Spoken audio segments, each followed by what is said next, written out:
सुना कि राजा परीक्षित जी को 7 दिन में मरने का शाप लगा। ये राजा परीक्षित जी कौन है? कल हमने बताया था ना, कुंती के पुत्र हुए हैं अर्जुन। अर्जुन का विवाह हुआ भगवान कृष्ण की बहन सुभद्रा से, और सुभद्रा से एक पुत्र हुआ जिनका नाम रखा अभिमन्यु। अभिमन्यु का विवाह हुआ माता उत्तरा से। उत्तरा जब गर्भवती थी तब महाभारत में अभिमन्यु मारे गए, और उत्तरा के गर्भ की रक्षा भगवान ने की। और इन्हीं का जब बच्चा हुआ तो नाम रखा परीक्षित। और परीक्षित जी ने एक संत का अपमान कर दिया, जिसके कारण शाप लगा। इति लंघित मर्यादम तक्षकः सप्तमे हनि। आज से 7वें दिन तक्षक आपको डसेगा और आपकी मृत्यु हो जाएगी। तो परीक्षित जी को 7 दिन में मरने का शाप लगा। अच्छा, परीक्षित जी ने एक संत का अपमान क्यों किया? क्योंकि राजा परीक्षित जी के सिर पर कलयुग आकर के बैठ गया। कलयुग से बचना चाहिए। कलयुग कहां रहता है? द्यूतम पानम स्त्रियः सूना यत्रा धर्मस् चतुर्विधा। कलयुग 4 जगह विशेष है, 5वीं जगह भी कलयुग है। वो 5 जगह कौन कौन सी हैं समझ लेना बहुत अनिवार्य है। कलयुग का पहला स्थान है जुआ। जहां जुआ होगा वहां कलयुग का वास होगा। इसलिए आप लोगों से कहते हैं ना, जुआ ना खेला करो। द्यूतम, खेलोगे नाश होगा। पानम, पानम बोले तो शराब, शराब ना पिया करो, नाश हो जाता है लोगों का, सारी संपत्ति बर्बाद हो जाती है। शराब पी के कितने लोगों की जिंदगी बर्बाद हो गई। बोलो हाँ, आप लोग पीते हो शराब? हाँ भैया, सही होता? बिल्कुल नहीं, कभी नहीं। आप पीते हैं? आप लोग पीते हैं शराब?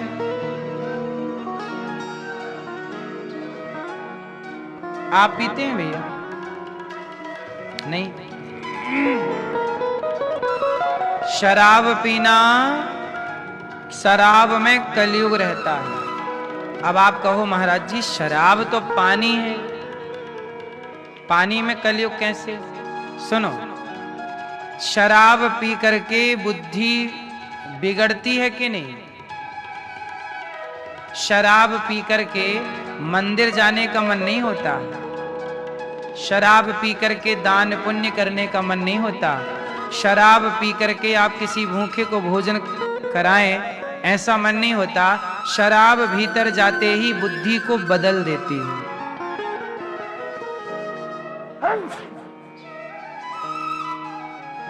अंग्रेजों का जमाना था, जब भारत गुलाम था, तो एक पंडित जी मंदिर में पूजा कर रहे थे। अंग्रेज आया, पंडित जी से बोला, एक चीज तो ग्रहण करनी पड़ेगी वरना गोली मार दूंगा।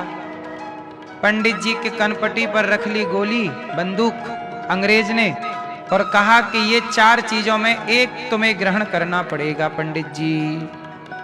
क्या क्या था उसमें? उसमें था मांस। अंग्रेज बोला, पंडित जी मांस खा लो। पंडित जी बोले, भैया गोली मार दो, मर जाएंगे पर धर्म नहीं छोड़ेंगे, मांस नहीं खाएंगे। अंग्रेज बोला, कोई बात नहीं, तुम इतने गरीब हो, ये हम तुम्हारे लिए पैसा लाए हैं ढेर सारा, ये पैसा रख लो। पंडित जी बोले, नहीं, बेईमानी का धन हम नहीं रखते, हम जो मेहनत करके कमाते हैं वो रखेंगे, ये बेईमानी वाला क्यों रखें? मना कर दिया। तो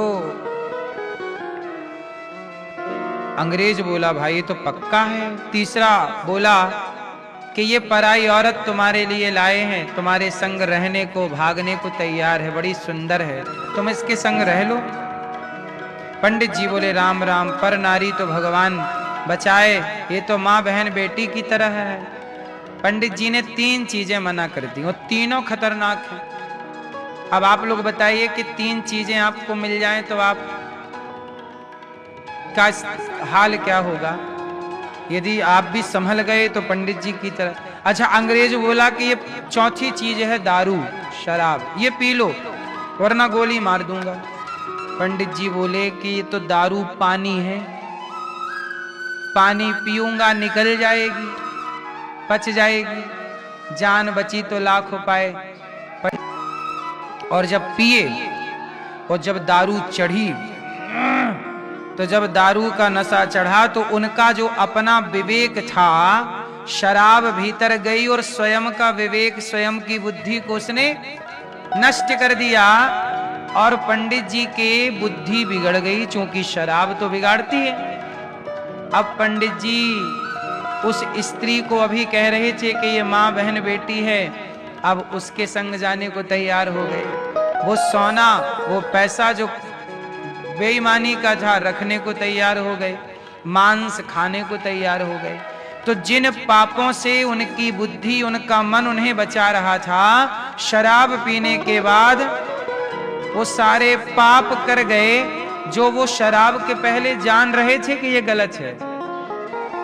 तो शराब क्यों नहीं पीनी चाहिए, इसलिए हमने ये बात बताई कि शराब पी लेने के बाद सारे पापों में मन लगने लग जाता है, बुद्धि पापी हो जाती है। इसलिए पाप ना चढ़ पाए आपके ऊपर, इसलिए शराब से बचिएगा, क्योंकि शराब पीने वाला ऐसा कोई पाप ना रहेगा जो वो ना कर चुका हो।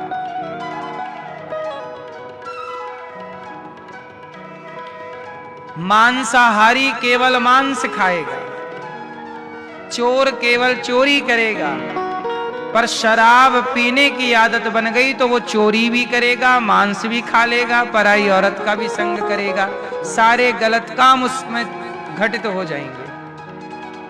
बोलो हाँ।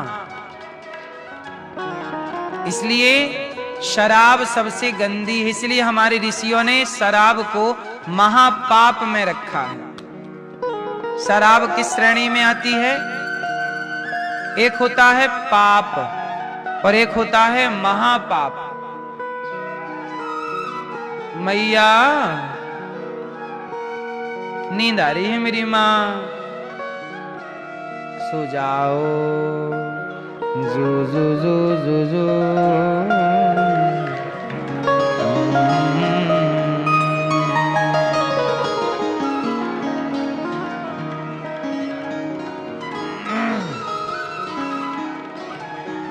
शराब को किस में रखा है मेरी माँ? इसलिए शराब नहीं पीनी चाहिए। अब तो बढ़ते हुए कलिकाल में मैंने सुना है कि माताएं भी दारू पीने लग गई कुछ। सही है? मैंने सुना है, देखा नहीं। सही है गलत है? मैया आप बताओ, सही है गलत है? अब तो माताएं भी पीने लग गई दारू। मैंने सुना सिगरेट भी पीने लग गई हैं। जब से माताएं सिगरेट पीने लग गई, सिगरेट के रेट बढ़ गए, पुरुष परेशान है, लो महंगी हो गई।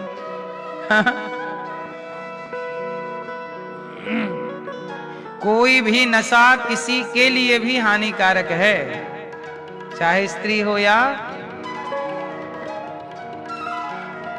कलयुग का पहला स्थान है जुआ, दूसरा स्थान है शराब, तीसरा स्थान है स्त्रियां। पराई औरत को देखना पाप है। कलयुग कहां है? जहां पर स्त्री पर पुरुष में नियत गई तो खोपड़ी में कलयुग आके बैठा भ्रष्ट कर देगा। विनाश काले विपरीत बुद्धि, जब नाश मनुज पर छाता है, पहले विवेक मर जाता है। इसलिए पराई औरत से बचिएगा। पर नारी पैनी छुरी तीन तरफ से खाए, धन हरे यौवन हरे घोर नरक ले जाए। पर नारी पैनी छुरी, पर पुरुष से बचिएगा। आजकल पुरुष को भी बचना चाहिए स्त्री से, और स्त्रियों को भी बचना चाहिए पुरुष से। किस पुरुष से? पर यहां पराये की बात है। अपनी पत्नी से भी आप अब बच के जाओगे कहां? पति से कहां बचोगे? पर पराये पुरुष से बच के रहना, क्योंकि पर के चक्कर में रावण का नाश हो गया, पराई के चक्कर में दुर्योधन का सर्वनाश हो गया। बोलो हाँ, आप बस संभल के रहिएगा।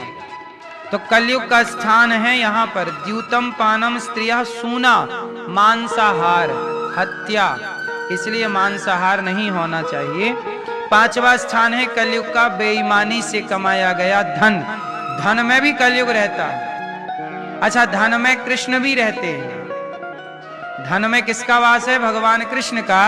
और धन में कलयुग का भी वास है। जो मेहनत से आप कमाते हैं उसमें कृष्ण का वास होता है, और जो बेईमानी से धन कमाते हैं उसमें कलयुग का वास होता है। इसलिए धन कमाना चाहिए, ईमानदारी से कमाना चाहिए, ईमानदारी से उसे सही जगह खर्च करना चाहिए, गलत जगह खर्च ना करो। सही है? पैसा में कलयुग भी होता है और कृष्ण भी होते हैं। इसलिए जो मेहनत का धन है वो फलीभूत होता है, और जो बेईमानी का धन है वो पतन का कारण बन जाता है। इसलिए देखा होगा कि मेहनत ईमानदारी का धन पीढ़ियों तक चलता है, और बेईमानी का धन आपके सामने आता है और आपके सामने ही समाप्त हो जाता है। बेईमानी के धन की एक्सपायरी डेट है, जबकि ईमानदारी के धन की एक्सपायरी डेट नहीं है। तो धन दो तरह का है। इसलिए कौन सा? इसलिए आजकल ना आपने देखा होगा हमारे देश में कितना भ्रष्टाचार है। जो भ्रष्टाचार कर रहे हैं वो 1000, 500, 200, 100 रुपया के लिए अपनी नियत बिगाड़ लेते हैं। बोलो हाँ, उन्हें लगता है कि हम 100 रुपए इनसे कमा लेंगे, 200 रुपए कमा लेंगे तो हमारा घर ठीक चलेगा। भ्रष्टाचार करने वाले की संतानों को देखिएगा आप, बैकग्राउंड चेक करिए ना। जो बेईमानी से धन कमाएगा उसका आगे हिसाब देख लीजिए। इसलिए बचिएगा पाप से, गलत से बचिएगा, धन कमाओ ईमानदारी। भगवान अब राजा परीक्षित जी सिर पर मुकुट पहने हैं, वो कलयुग बैठ गया। जरासंध की मुकुट थी सोने की।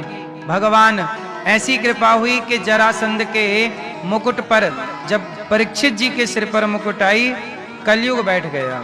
कलयुग ने राजा परीक्षित जी की बुद्धि भ्रष्ट कर दी, और राजा परीक्षित जी को 7 दिन में मरने का शाप लगा।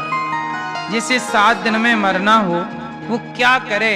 सुखदेव जी से परीक्षित जी ने सवाल किया। सुखदेव जी ने कहा कि भागवत सुनना चाहिए आपको।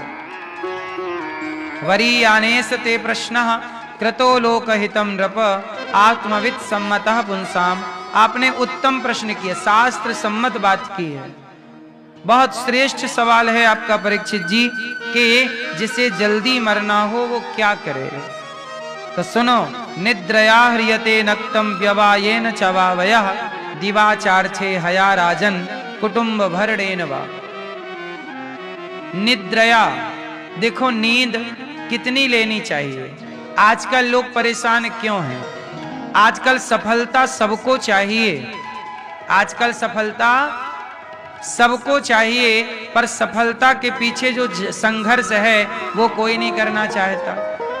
निद्रया ह्रियते नक्तम, जिस व्यक्ति को कामयाब होना है लोक परलोक में, वो ज्यादा से ज्यादा मन लगा के ईमानदारी से कार्य करे और नींद को त्यागे। दिवाचार छे हया राजन, आजकल के लोगों का सारा दिन हाय हाय में और खाने पीने में गुजर जाता है।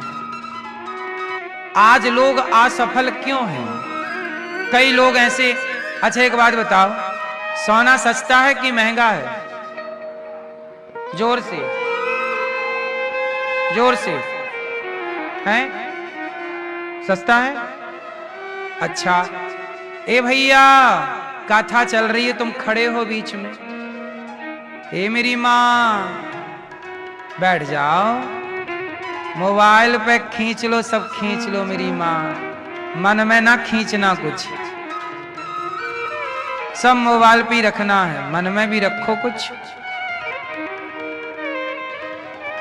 हे मैया बैठ जाओ मेरी लाल पीली मैया। तभी तो सास कहती है बहू सुनती नहीं है। देखो हम भी कह रहे हैं सुन ही नहीं रही है मैया। बैठ जाओ मेरी माँ। कथा को ए भैया तुम काहे नहीं बैठ रहे छोरा को लेके? बैठ जाओ और जाना है जल्दी जाओ, फास्ट निकलो। बैठना है शांति से बैठिए। सुनो,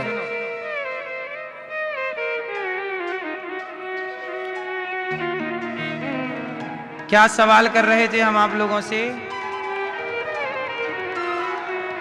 हाँ, सोना सस्ता है कि महंगा?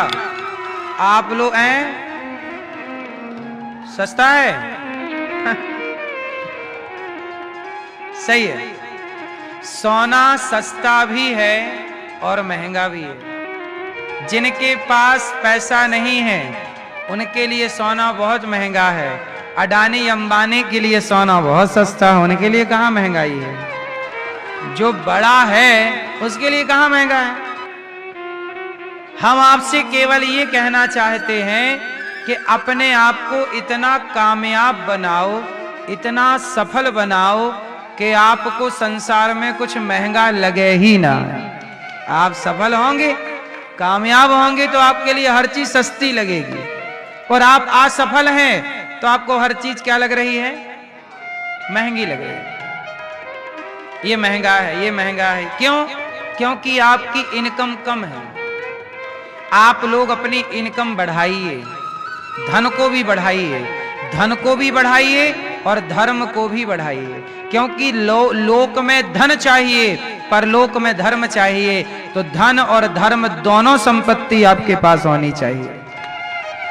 धन भी हो और धर्म भी हो। तो जीवन में धन को भी बढ़ाइए और धर्म को भी बढ़ाइए। जल बिंदु निपातेना क्रमशः पूर्यते घटः सह हेतु सर्व विद्यानाम धनस्य च धर्मस्य च। जैसे एक एक बूंद पानी इकट्ठा करने से जल बिंदु निपातेना क्रमशः पूर्यते घटः, थोड़ा थोड़ा जल भरने से एक दिन घड़ा भर जाता है। उसी तरह सह हेतु, उसी तरह सह हेतु सर्व विद्यानाम, उसी तरह थोड़ा थोड़ा पढ़ने से व्यक्ति विद्वान हो जाता है। और थोड़ा थोड़ा धन इकट्ठा करने से धनवान, और थोड़ा थोड़ा धर्म करने से धर्मवान हो जाता है। धनस्य च धर्मस्य च, धन और धर्म। आप अपने को सफल बनाइए, कामयाब बनाइए। बस जितना हम भारत में एक समस्या क्या है कि हम दूसरों का पांव पकड़ के खींचते रहते हैं। अपने को कामयाब बनाते तो हम जल्दी से सफल हो जाते। तो यहाँ सुखदेव भगवान वही कहना चाहते हैं कि निद्रया ह्रियते नक्तम, कम सोइए, मेहनत ज्यादा करिए। हनुमान जी लंका गए तो मैनाक पर्वत ने कहा कि थोड़ा विश्राम कर लो, थक गए होंगे हनुमान जी। हनुमान जी ने क्या कहा? सुंदरकांड की एक चौपाई यूथ को सुननी चाहिए, युवाओं को सुननी चाहिए। कौन सी चौपाई है? राम काज कीन्हे बिनु मोहि कहां विश्राम। जब तक राम जी का कार्य नहीं कर लेता, हे मैनाक महाराज, मैं विश्राम नहीं करूंगा। स्वामी विवेकानंद जी भी इसी बात का अर्थ करते हैं कि जब तक आपको आपका लक्ष्य प्राप्त ना हो जाए तब तक आपको रुकना नहीं चाहिए, थकना नहीं चाहिए, हारना नहीं चाहिए। चलते रहिए तब तक जब तक आपको आपका लक्ष्य ना मिल जाए। आपका आजकल क्या है? 25 साल का लड़का दिन में सो रहा है, आज के नौजवान लड़के क्रिकेट देख रहे हैं। क्यों?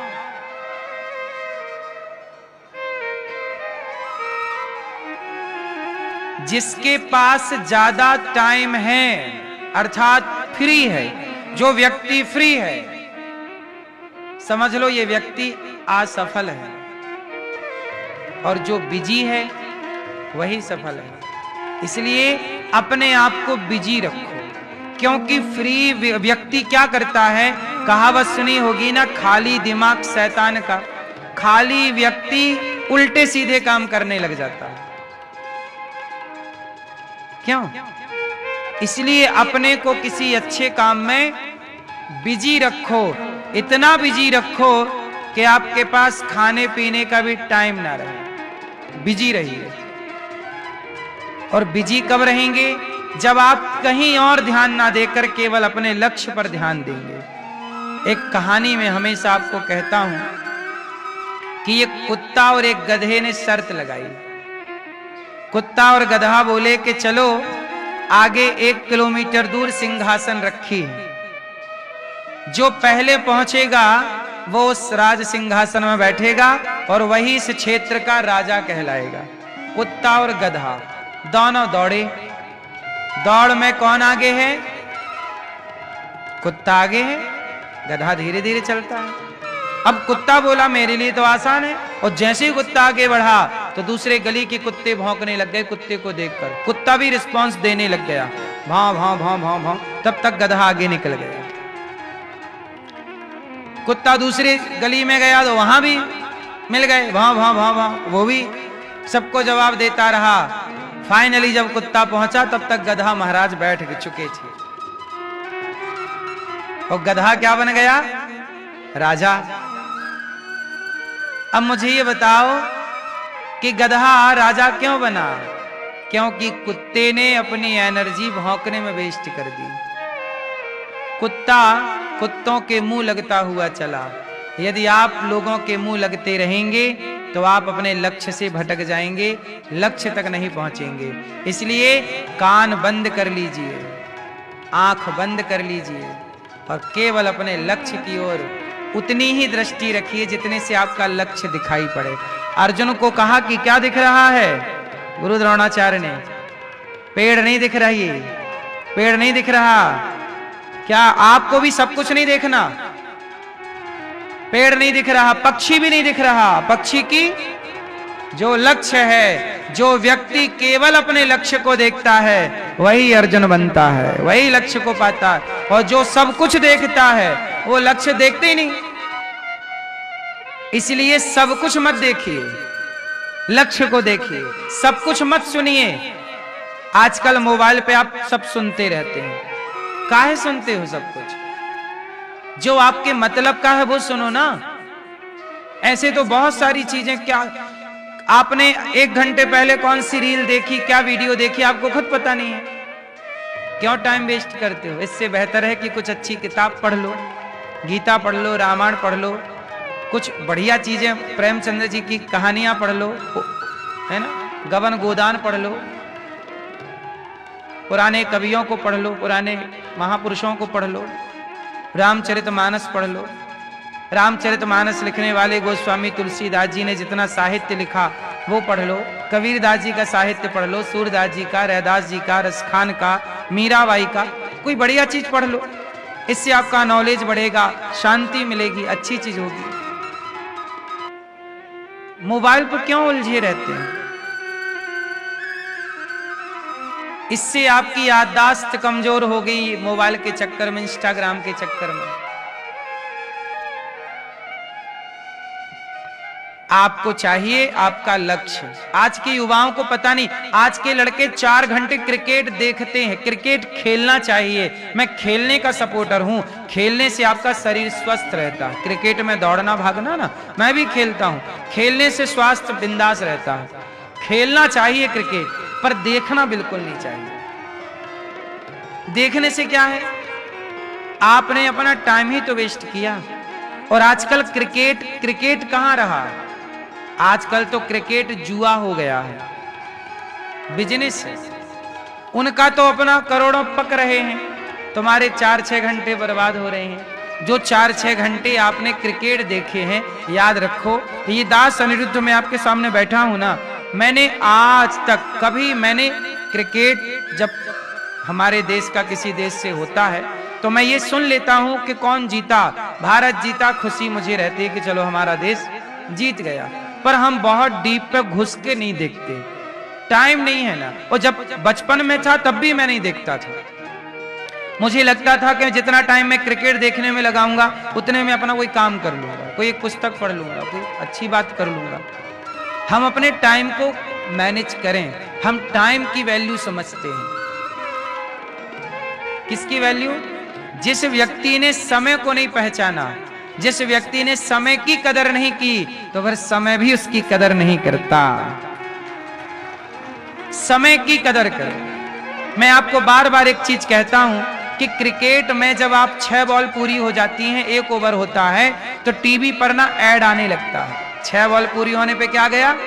ऐड साबुन का हो सकता है, कपड़े का हो सकता है, कोई वो ऐड जो होता है ना भाई साहब, 1 सेकेंड का ऐड 1 करोड़ का होता है। यदि 10 सेकेंड का ऐड है उस क्रिकेट के दौरान, तो वो 10 करोड़ का ऐड है। बोलो हाँ या ना? 15 सेकेंड का ऐड है तो वो 15 करोड़ का है। उनका 1 सेकेंड 1 करोड़ का है, और तुम्हारे 4 घंटे की कोई कीमत नहीं है। हद हो गई। वो अपना 1 सेकेंड 1 करोड़ का बेच रहे हो, तुम्हारे ये 4 घंटे हा हा हा हा हा हा हा क्या मिला? वही क्रिकेट में चाहे हिंदुस्तान छक्का मारे, चाहे पाकिस्तान छक्का मारे, चाहे हिंदुस्तान जीते चाहे पाकिस्तान जीते, उसी क्रिकेट में देखा होगा कि वहां कुछ वो रहती है ना, वो झूमर लिए घूमती रहती है। वो कोई भी छक्का मारो, उनको नाचने से मतलब है। हाँ बोलो हाँ। वो देखिए आपको किस तरह बुद्धू बनाते हैं। उन्हें कोई मतलब नहीं कि कौन जीत, और तुम मरे जा रहे हो, ये जीत गया वो जीत गया। अरे वो खेल है, वो खेल में जीत हार होगी, तो खेल को खेल की तरीके से देखो, युद्ध की तरीके। आजकल खेल भी खेल नहीं रहा, युद्ध हो गया, लड़ाई हो जाती है, सट्टा लग जाता है, बिजनेस हो गया, सट्टा हो गया, युद्ध। खेल खेल कहां रहा? अरे खेल का मतलब है आनंद, खेल का मतलब लड़ाई नहीं है कि तुम लड़ने लग जाओ। और हमारे देश में यही होता है। पाकिस्तान भारत का जब मैच होता है तो भारत देखो, भारत विरोधी नारे लगने लग जाते हैं इसी देश में, हाँ या ना? तो खेल खेल कहां रहा? युद्ध का मैदान बनता चला जा रहा है। इसलिए उनका 1 सेकेंड 1 करोड़ का है और आपके 4 घंटे की कोई कीमत नहीं। साहब कह दो अपने नौजवान बच्चों से कि बेटा समय को पहचानो। ये दास अनिरुद्ध ने आप लोगों की तरह समय वेस्ट किया, बर्बाद किया होता तो आज आप सबके बीच में दास सेवा ना कर रहा होता समाज की। हमने अपने हर क्षण को, हर पल को, आप बताइए दीपावली थी, गई ना भी दीपावली? कितने महीने हो गए दीपावली गई हैं?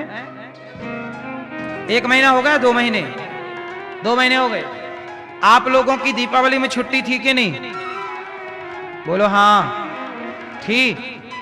सोचिए दीपावली चली गई और दीपावली के 2-4 महीने पहले से आज तक मुझे दीपावली की अभी 2-3 दिन की छुट्टी भी नहीं मिली। मुझे अभी भी मुझे छुट्टी नहीं मिली। मैंने अभी तक छुट्टी नहीं ली, 2 दिन की भी, 3 दिन की। काम करना है साहब।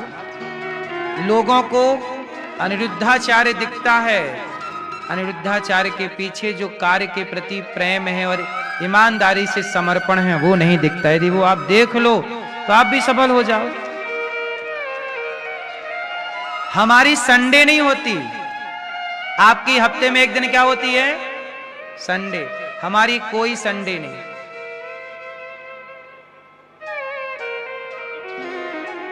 संडे नहीं होती। क्या क्या बताएं आपको? जीवन में व्यस्त रहना चाहिए, काम से बड़ा प्यार करना चाहिए।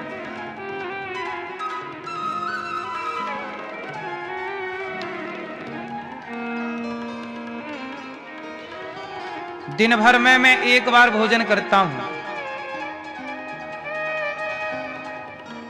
आप पूछेंगे 1 बार क्यों?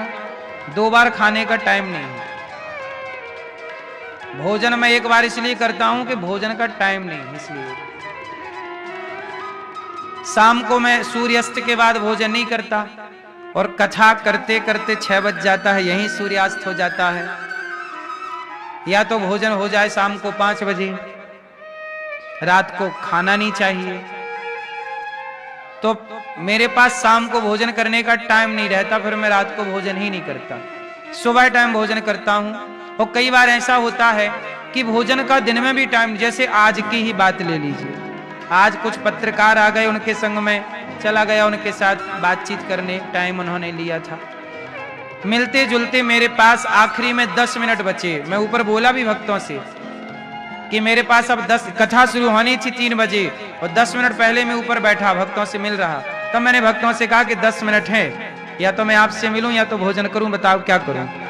तब भक्तों ने कहा कि आप भोजन कर लीजिए। तब मैं भोजन करने तुरंत गया, 10 मिनट के अंदर फास्ट भोजन करके यहाँ के बैठ गया।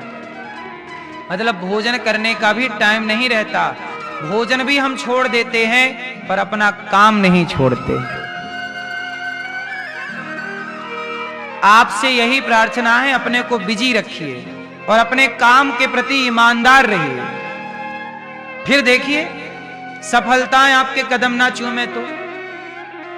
अब आज के लड़कों को दिन में सोना है, रात को सोना है, 10 बजे तक सोना। भारत में युवा जितने बजे तक सो के उठते हैं, आज के लड़के 8 बजे सो के उठते हैं, कुछ सब नहीं, 8 बजे सो के उठते हैं ना सवेरे। कुछ लोग लड़के 9 बजे भी सो के उठते हैं, कुछ 10 बजे भी। आज के युवा जितने बजे सो के उठते हैं, उतने टाइम तक तो अनिरुद्धाचार्य का आधा काम हो जाता है दिन भर का। सुबह 10 बजे तक हमारा आधा काम निपट जाता है। हजारों संतों को भोजन बांट चुके होते हैं हम, जब तक बच्चे जागते हैं। जब आपके बच्चों के मुंह में मंजन ब्रश होता है, तब हम हजारों संतों की सेवा कर चुके होते हैं। तो जीवन में अपने काम के प्रति आपको ईमानदार होना पड़ेगा, वरना आपने सुना होगा, समय को भरोसो कौनी कद पलटी मार जावे। समय को भरोसो कौनी कब पलटी मार जावे। राम जी को राजा बनना था, वनवास जाना पड़ा, इसलिए समय का सम्मान कीजिएगा। राम जी ने समय का सम्मान किया, 14 साल का वनवास मिला, तो उन 14 साल में राम जी रोते नहीं रहे कि मेरे पिता ने मुझे वनवास दे दिया, बल्कि उन 14 सालों में वह कार्य करते रहे, वह इतिहास रचते रहे कि वह 14 साल ही आज राम जी की दुनिया जानती है, वही जानते हैं। जीवन में अपने टाइम को इतना बेस्ट कीजिए, गुजारिए कि याद रहे, इतिहास है ना। कहते हैं ना, या तो आप इतिहास पढ़िए या तो आप इतिहास में रहिए। सुनिएगा बात ध्यान से, या तो आप इतिहास को पढ़िए या तो इतिहास में रहिए। तो पढ़िए और रहिए में क्या श्रेष्ठ है?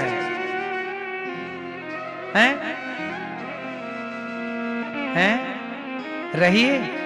हाँ, जो व्यक्ति इतिहास में रहना चाहता है, आज आप इतिहास में महापुरुषों का पढ़ते हैं लेख, महापुरुषों के बारे में, आप भी क्यों नहीं महापुरुष बनने का प्रयास करते कि आपको भी दुनिया आगे चल के पढ़े, आपको रिसर्च करे, आपके बारे में अध्ययन करे। इसके लिए आपको महान विचार वाला बनना होगा।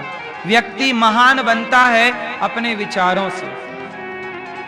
सुखदेव भगवान ने कहा कि जितासनो जित श्वासो जित संगो जितेंद्रिय। परीक्षित जी ने कहा, गुरुदेव जीवन में कितना पैसा कमाना चाहिए? हमारे शास्त्र कहते हैं, सत्याम क्षितौ किम कसिपोह प्रयासैर बाहु स्वसिद्धे युपवर्हणै किम।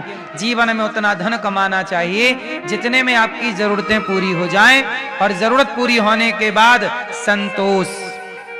गौधन गजधन बाजधन और रतन धन खान, जब आवे संतोष धन सब धन धूरी समान। ये बात सुखदेव जी समझा रहे हैं परीक्षित जी को भागवत जी में। चीराणि किम पति न संति दिशंति भिक्षाम नैवांग्रिपाह परिभ्रतः सरितोप्य सुस्यन। जीवन में कितना पैसा कमाना चाहिए? आप बताओ, आप लोगों के हिसाब से कामयाब सफल व्यक्ति कौन है? चश्मा वाले भैया बताओ, आपके हिसाब से सफल पर्सन कौन है? सफल व्यक्ति कौन है? ये काम चश्मा वाले भैया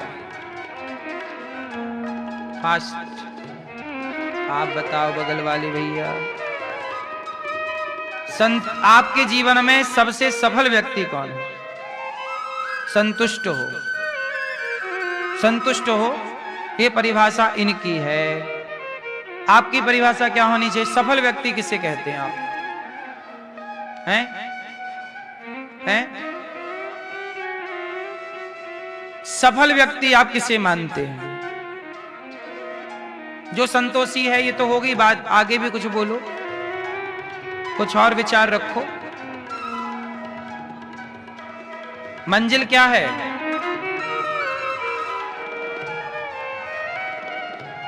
सफल सबको होना है, पर सफलता की परिभाषा ही नहीं पता। कहो तो बता दूं? सुनो ध्यान से। हैं? हैं? 2 रोटी और 4 की भूख हो तो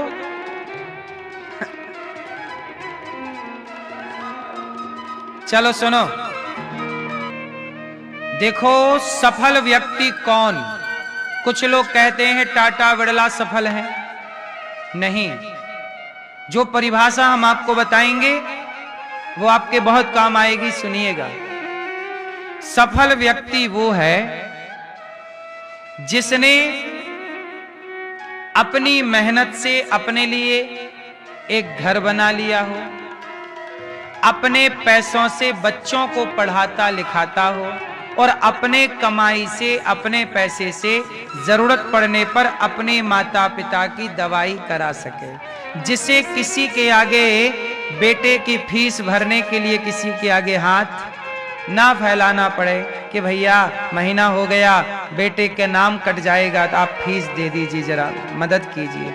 जो व्यक्ति अपने बच्चों को बढ़िया पढ़ा रहा है, अपनी पत्नी को खुश रखा है, अपने माँ बाप की सेवा कर रहा है, दवाई अपने बल पे करा रहा है, संकट आने पर किसी के आगे उसे हाथ फैलाने की जरूरत नहीं पड़ती, अपनी कमाई से अपने लिए छोटा सा घर बना लेता है, मुझे लगता है कि आज के युग में इससे अधिक सफल व्यक्ति कोई नहीं हो सकता, जिसे किसी के आगे हाथ पसारने की आवश्यकता।